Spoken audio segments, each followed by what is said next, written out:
E allora, direttamente dal palco del Carnevalodromo, del Carnevale Alcamese, i nostri concittadini Calandra e Calandra con il brano Giucà. Dirige l'orchestra Liberio Milazzo. Ragazzi, noi vi vogliamo coinvolgere, per cui dovete essere con noi, battere le mani tutti e ballare assieme a noi. Vi potete avvicinare, non vi spaventate, dove siete? Riempiamo questo buco. Alcamo, dove sei? Venite qua, fatevi sentire. I Calandra e Calandra che vogliono il vostro calore, facciamoci sentire, Alcamo.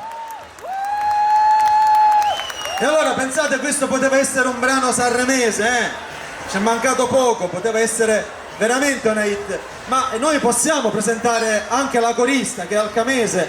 Certo, certo. È sempre rimasta dietro le quinte. Presentiamo Arianna Rini che ha messo la voce in Tirichitolla, in Rio, in Giucà, quindi una grandissima interprete alcamese. Allora vi facciamo sentire Giucà dal vivo come non l'avete mai sentita. Ragazzi, tutti assieme, Allora, pubblico di Alcamo, sul palco del Carnevalodromo, i Calandra e Calandra!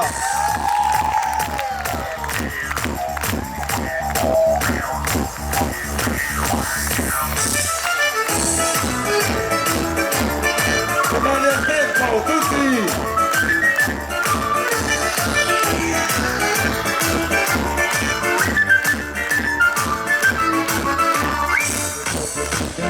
Presunzioni, la mala figura che facci stasera, brava ragazza ma anche di rispetto, fatti che vomitano per in testa, la cosa solo tutte vari miei, grazie a Dio che si commette da sto parco, lo sa che ci rimane io.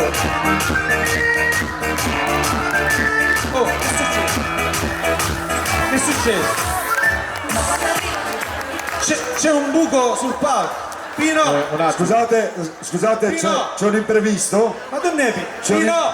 C'è un imprevisto, è successo qualcosa. Pino! Ma questo dov'è? non erano le parole di Giucà. Assolutamente no, non era scaletta. Ma dov'è, posso Pino? dire, Cioè, non so aspetta, cos'è successo?